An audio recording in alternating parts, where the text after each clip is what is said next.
a province located in the western Visayas region of the Philippines, is renowned for its stunning natural landscapes and rich cultural heritage, attracting admiration from both local and international visitors. However, what truly distinguishes Aklan is its exemplary leadership, which serves as a cornerstone for the province's progress and sustainable development. The province of Aklan has encountered a series of achievements and challenges in its ongoing journey towards the realization of universal health care. Since the endorsement of the Memorandum of Agreement in December 2019 with the Department of Health and PhilHealth, Aklan Province has made significant progress in preparing for the successful implementation of the universal health care. Recognizing the paramount importance of garnering the support of local stakeholders, Governor Jose Enrique Joey Miraflores has taken proactive measures to effectively communicate his UHC vision. Together with other regional and local chief executives and health leaders, Governor Joey Miraflores wholeheartedly accepted the invitation to join the Roberto Romulo Fellowship for Public Health Leadership and Governance with an aim of enhancing the healthcare system in the province of Aklan. Governor Miraflores underwent series of coaching and mentoring sessions to advance universal health care through visionary leadership and innovative policy reforms. Through the expanded Provincial Local Health Board, Governor Joey Miraflores, with his dedicated health board members, conducted regular meetings and began engaging various key stakeholders, including provincial department heads, the finance team, all 17 municipal mayors, municipal health officers, hospital chiefs, and other relevant partners.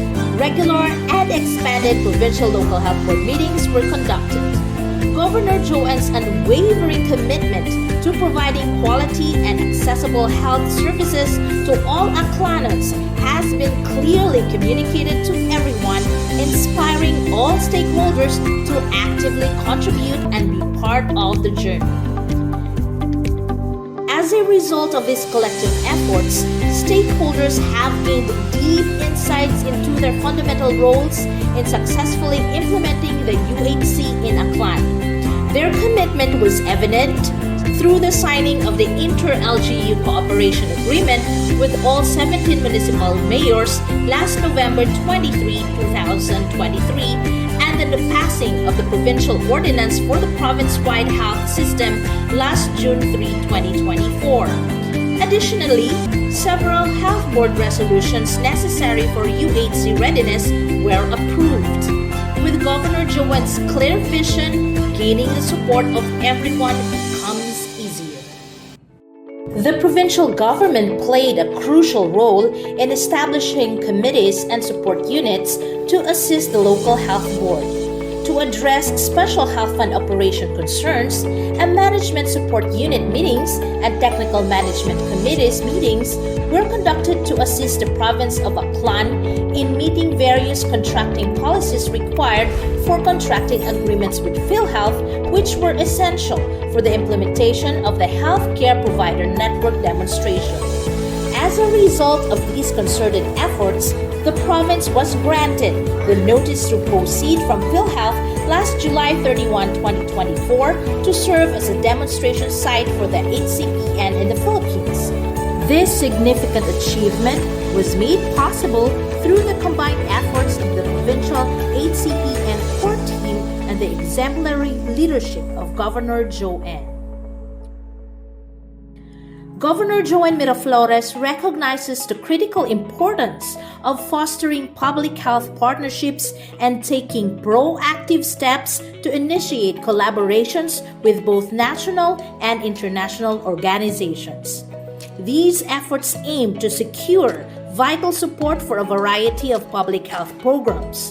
Teams from esteemed organizations such as the WHO, COICA, USAID, and the Bureau of International Health Cooperation of Japan's National Center for Global Health and Medicine have visited Aklan, contributing to a range of health initiatives for maternal and child health program, as well as programs targeting tuberculosis. HIV, mental health, and the enhancement of health systems and governance. In recent discussions with the Department of Health Central Office and PhilHealth about the rollout of the healthcare provider network, Aklan's core team has engaged in productive dialogue to address key implementation challenges.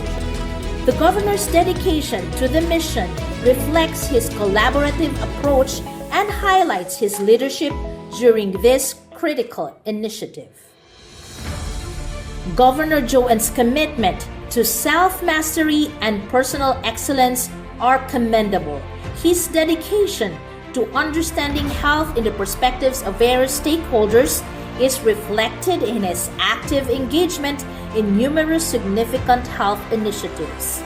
Additionally, his efforts to foster meaningful working relationships with his team greatly enhance his reputation as a true leader in health advocacy, establishing him as a genuine health champion for the province of Aklan.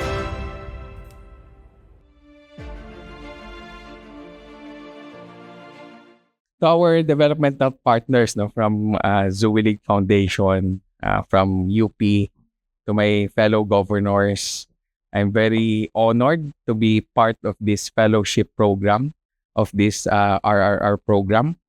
And I'm very happy that through this program, we achieved a lot in our province. So let's proceed with my presentation.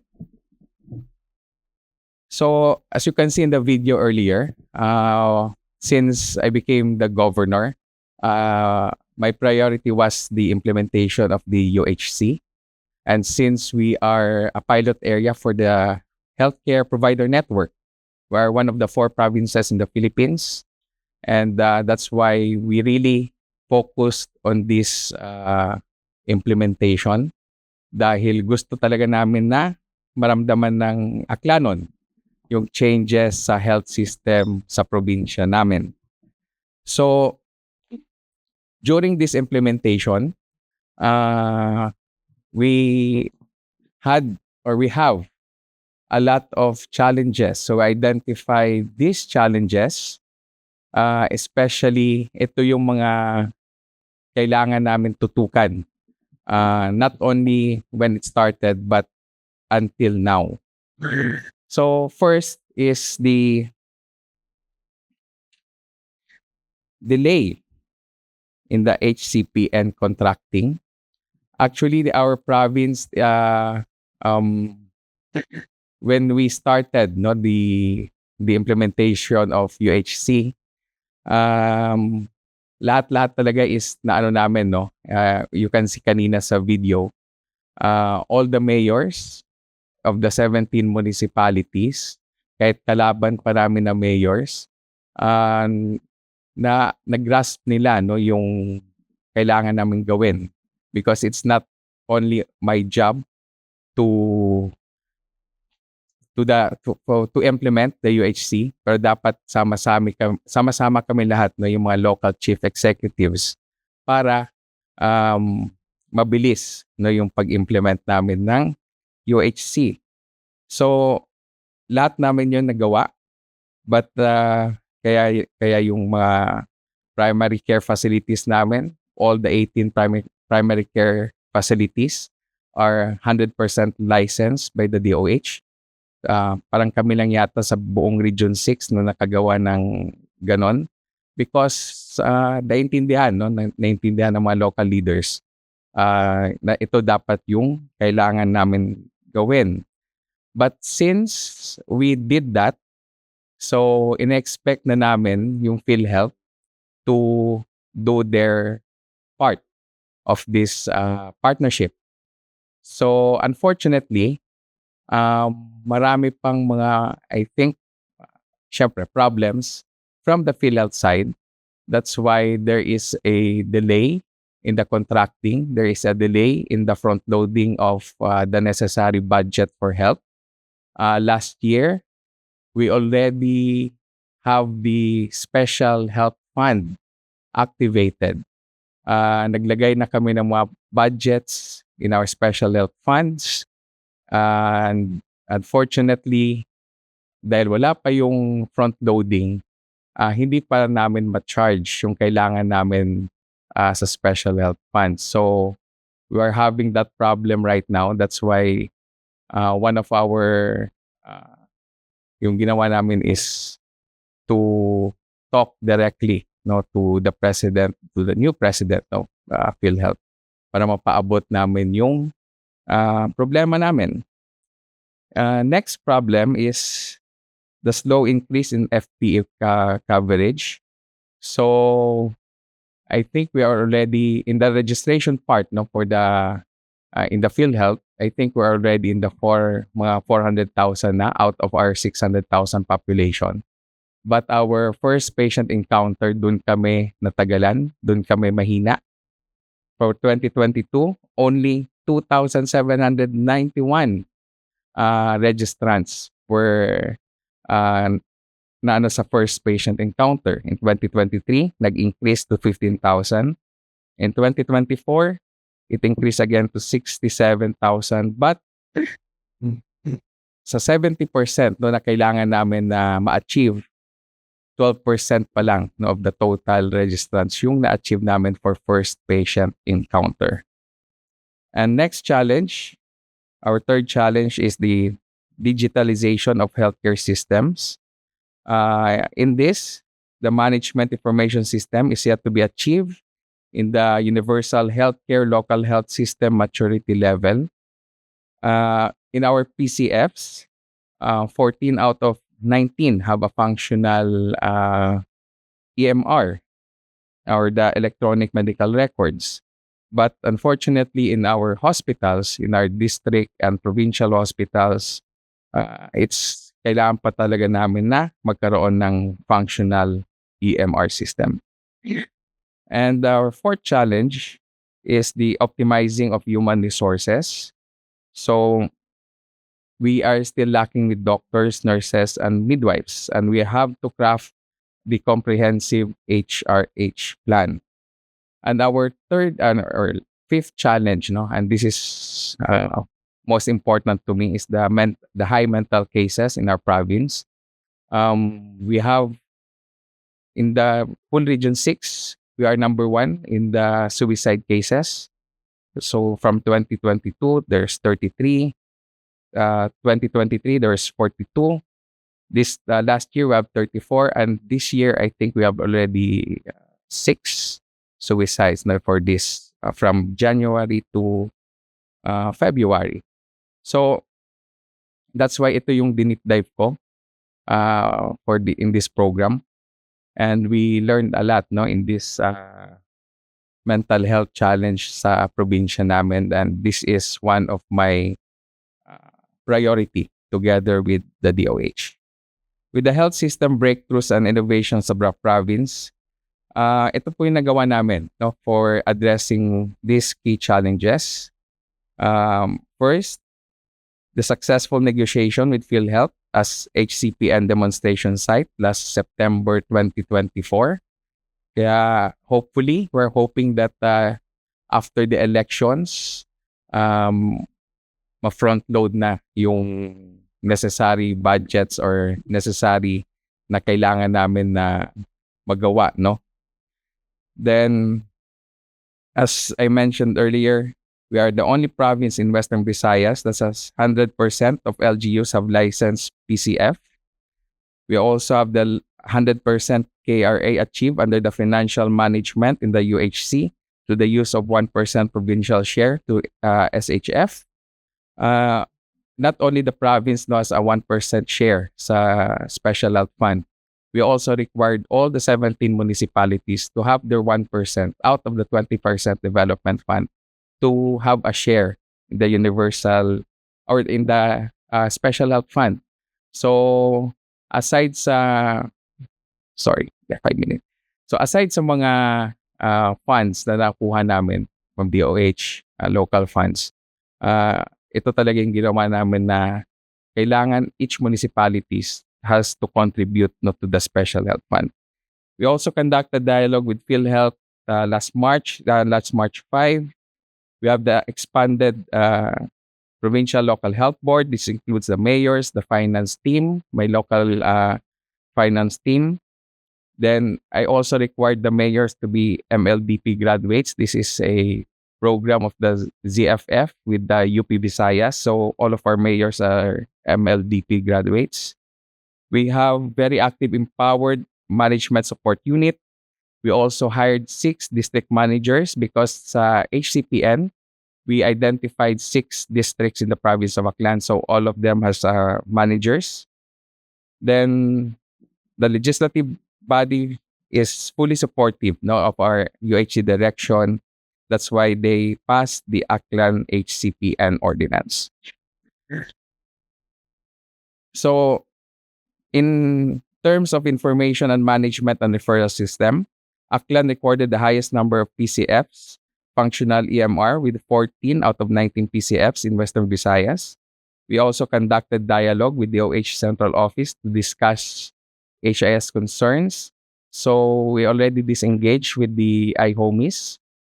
We hired a third party, which is the DCI, to do all the things, no, na especially yung mga reimbursements namin sa PhilHealth. So mas okay yung nangyari, mas marami kaming funds na nakuha, no, in terms of reimbursements, no, from the PhilHealth. So from 2022, we have 104, 2023, 5 million, in 2024, 66 million, and we're expecting to be higher for this 2025.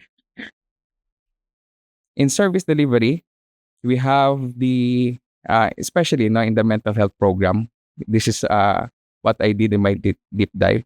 So I was with the regional director of DOH at the time. So nakita namin, no, yung not only from the suicide cases, but as well as yung mga problems talaga na may, what do you call this? Yung mga mahirap na mahirap na cases, no, with mental health. So yung na-deep dive namin, kinulong yung isang bata because hindi na na-control ng family. So what we did, we have one municipality who had this program. So after a month, naka-recover yung bata, nakalabas ng kulungan, and ngayon she is working also as a BHW in one of our barangays. So we also passed the provincial mental health ordinance, an adoption by different municipalities. We also hired a psychometrician in the PHO, and we partnered with other NGOs, and we also capacitated our youth para sila rin yung mag-aano sa mental health cases na sa probinsya namin. So next, this is our health indicators. So I'll just go through now with especially kung saan kami tumaas. Our maternal mortality ratio, we have 2 deaths in 2022, 2 in 2023, and last year we had 3 deaths. Sa infant naman, 2022, 26, 23, 24, and last year we have 39. So medyo mataas talaga kami. But on the other indicators, I think we passed the targets. What I have learned, no, in this journey, all my decision-making skills, no, kailangan talaga data-driven. I think dito ko yun na learn, no, dapat na all of our health indicators sa lahat-lahat ng bagay in terms of health, dapat may concrete data kami. Dapat hindi lang malinis, no, kundi dapat yung data namin is complete, no? Dapat complete. So yun yung pinatrabaho ko sa PHO ko, before we decide on things, dapat makita ko muna yung data para doon kami makatutok na sa kung ano yung kailangan namin gawin.